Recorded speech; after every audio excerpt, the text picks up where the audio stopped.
So nice to meet you both. How are you today? Very Good. good. Nice to meet you, Abe.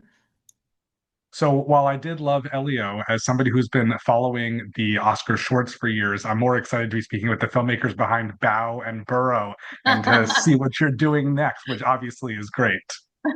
We love shorts. Yeah, we really cut our teeth Oh my God, yeah. making shorts. Yeah. Yeah.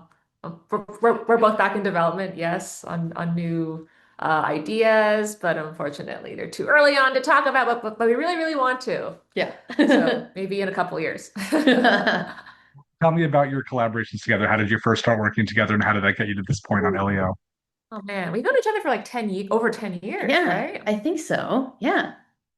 Yeah, the first time we worked together was on Turning Red, right? But we've Yeah. known of each other's work. Like I knew her student short films when she Yeah. was at And Cal. I knew Domee student films. That was like the thing where you're researching other people who like are impressive from other colleges and watching everybody's shorts and you're like, oh my God, it's Domee's like, oh my, it's so well animated. How the hell did she do that? Mine looks like garbage. It was just so fun and charming, like especially with like all your stories about animals, like I love it. Yes. your iconic viral omelet short that got Yeah. like a bajillion views on YouTube It's and so Facebook. cute that I feel like by the time you meet the other story artists who work at Pixar, most of the time you already know of their work and you know about them. So you're starstruck in every meeting, which I still think is really charming. Yeah. Yeah. And then when it came to working together professionally, Yeah. Maddie came on to Turning Red as a story lead, Hmm. like from the jump, right? Yeah, I'm pretty sure. Yeah, it was from the beginning because we were also working with Rosie Sullivan, the head of story, On Turning Red. who's also a friend. Yeah, but like Maddie is a legendary badass story artist at Pixar. Like she boarded some of my favorite sequences on Coco, on Onward. So it was just so crucial for me to get her on board Yeah. with Turning Red. And then I liked working on Turning Red because it's always nice when you're a board artist who doesn't get a lot of notes. So like I would do a sequence and I would like really take my time with it and I'd pitch it to Domi and then Domi would be like, no notes. And I would be Send like, it to woo! the Yeah. but I would feel amazing. I I feel awesome. think that spoke to just the fact that we have like a Yeah. symbiotic kind of like we kind of think on the Yeah. same level in some Yeah. like we have similar taste, We similar understood the sensibilities. material in the same way. Like when Yeah. I read a script from Domi, I know pretty much, I'm like, yeah, I understand what you're doing and I know how you want it to look. And Yeah. I think that paid off dividends like tenfold on Elio because we couldn't always work at the same time on the same sequence because there are so many different sequences cooking at once. So sometimes we would have to split up, work on something separately. And that would be a problem if our tastes weren't aligned because what if then these two scenes mashed together? It's like, Hmm. whoa, two completely different styles. Yeah. And of course, we have our different strengths. Hmm. But at the end of the day, I think the movie feels cohesive. Yeah. Yeah, and that we know each other, so we have this shorthand with each other. We can openly communicate with each other and like give each other real notes. Hmm. Like, even though we were working in two separate edit rooms at one point on Elio, at the end of the day, we'll always show each other what we've been working on, and we'll give each other that Yeah. feedback. Yeah, it Hmm. was a really collaborative experience. Yeah. It's easy to see why you two work so well together, because you're sort of talking over each other, but I can still hear exactly what you're saying. Like you're finishing each other's separate sentences without like Yeah. really interrupting, which I love. I think that's a lot of fun. We've blended into one horrible being. Well, the beings in Elio are one of the things that I really enjoy so much, getting to see these different aliens. Because we've seen so many aliens over the course of film history and science fiction history and everything. And there's something so fun and also wonderfully childish about the Yeah. conceptions of these aliens. So I'd love to hear about your own relationships with aliens. I guess, what you sort of pictured, have pictured, and how that led to what happened here. Yeah. I guess, I mean, I think what was so wonderful about the Alien Ensemble on the Communiverse was that the art team set out with the the desire to make a version of space no one had seen before and versions of aliens no one had seen before because, we're all kind of used to, at least I was used to, men in suits as aliens. Like Yeah. watching live action movies from the past, They're it's like just like a dude in a suit. bipedal. Yeah, maybe it's like, oh, there's a taller dude or a shorter dude, but it's still a dude in a suit with two legs and two arms. And they're like Um, sometimes buff. yeah, sometimes they're buff. Sometimes it's just a buff It's a naked guy. and Yeah, that's an like alien. Predator. Like, sure, I guess. Yeah. So, no shade on Predator. We love Predator. But I think that was the task of the art team. Harley Jessup, our production designer, wanted to create as many different styles of like ambulation, different styles of faces. A lot of them don't have what you would expect on a design. Like a lot of them don't have a mouth. Questa does not have a mouth. Glorden doesn't have eyes. But it's the challenge of the designers and the animators to make sure that they're still able to emote and also that they still feel like they're from different worlds, but they're in the same universe. Like when they're all lined up together, it doesn't feel like 10 different studios made them, which is a really, really impressive feat that they pulled that off. Yeah, Harley did a lot of research on deep sea underwater creatures as kind of like a Yeah. stylistic base for approaching all of the character designs. But yeah, what I love so much about our movie is that it's an aspirational wish fulfillment story. So emotionally, Elio has to feel like, oh my gosh, I finally arrived in a place where I belong. Like space and the communiverse and these aliens have to feel like home, have to Mm. feel like yeah, aspirational wish fulfillment, like warm, inviting, colorful. So that was also what informed us to design these characters too, to make this space feel as like diverse and colorful and Mhm. wonderful as Elio has always imagined space could be. And in some way probably like what like Carl Sagan and a lot of these like space and space travel enthusiasts. It's like trying to figure out a visual metaphor for the hopefulness of space and space Yeah. contact and connection. Mhm. I think this film fits perfectly into the Pixar canon, just of somebody who's lonely and misunderstood and trying to fit in and finds a place that is very different and ultimately brings it back to where exactly needs to be. I'm curious about sort of navigating the line between appealing to children, but also featuring annihilation threats and other things, how to make it believable for adult audiences while not terrifying and scarring for your young crowds. Yeah. I mean, that's all an execution, right? I think Yeah. like theme-wise, like animated films have never shied away from dark themes, from heavy themes, Yeah. grief, death, Woody tries to kill loneliness. Buzz. He Yeah. tries to kill him. Yeah, it's more just in like how you do it that like it's like how do you explore this theme while utilizing the medium of animation to its, fullest capabilities.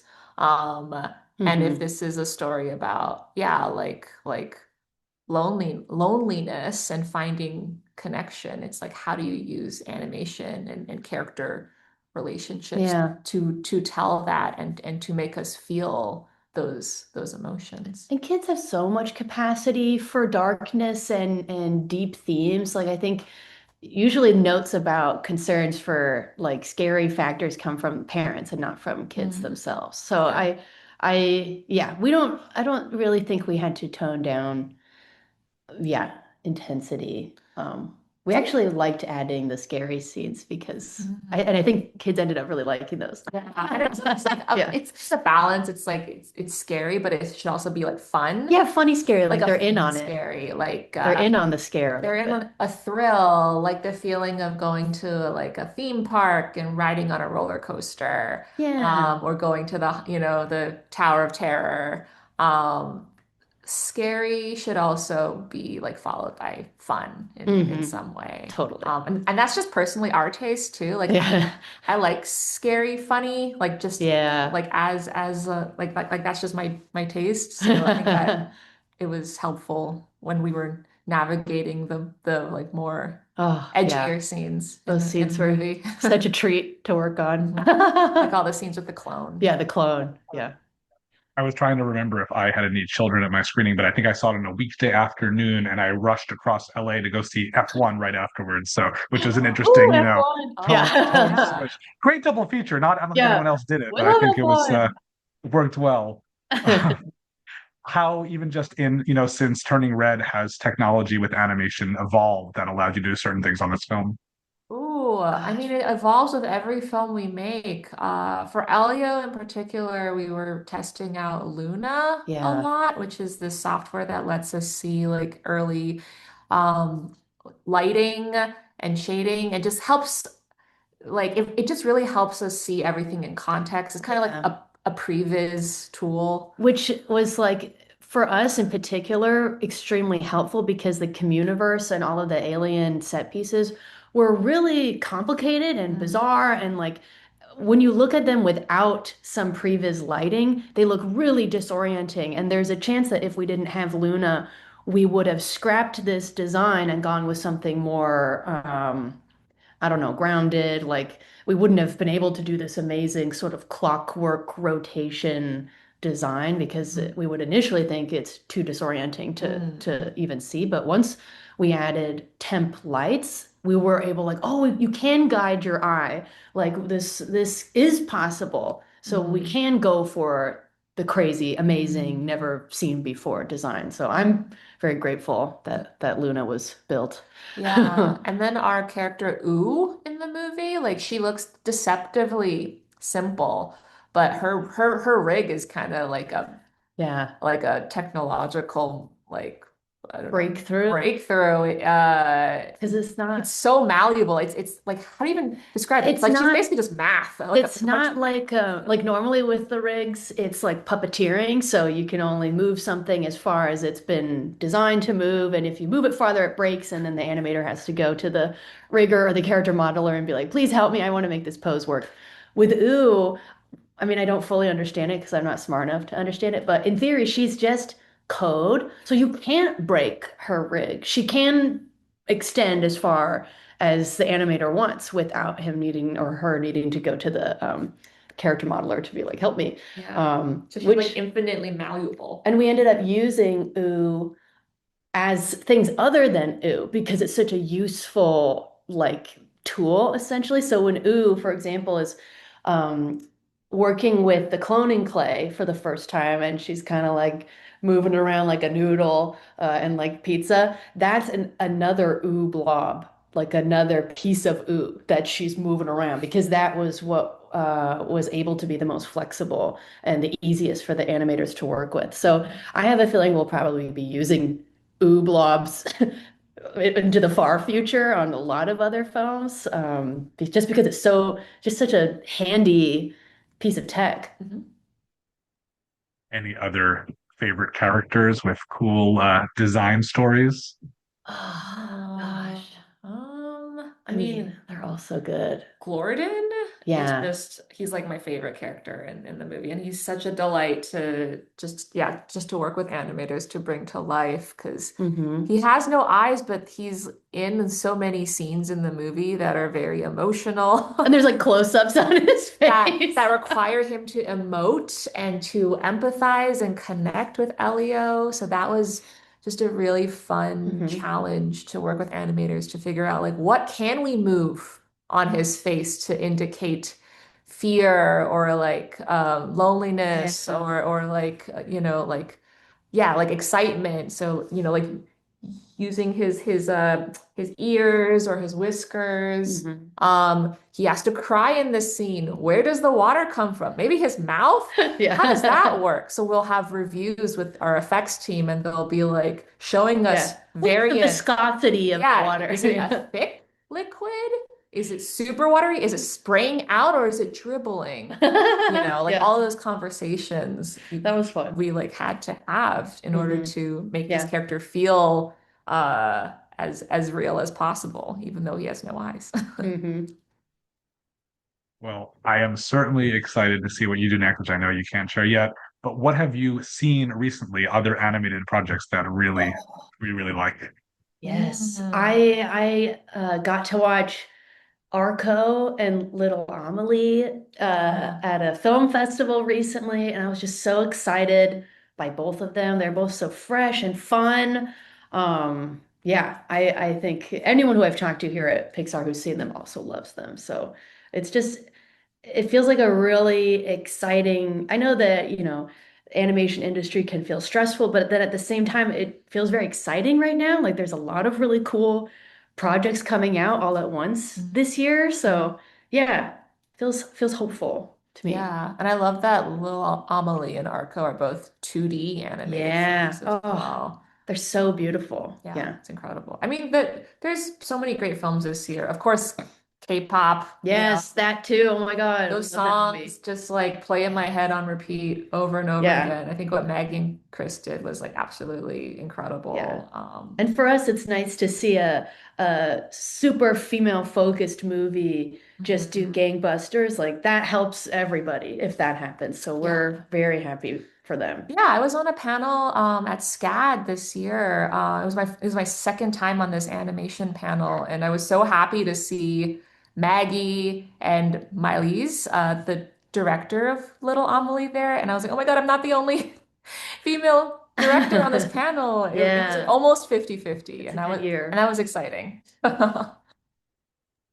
Hope to see a lot more of that in the future. Thank you both so much. This was a lot of fun, as was the film, and I wish you both lots of success in the future. Thank you so much, Thanks, Abe. Abe. Nice to meet you.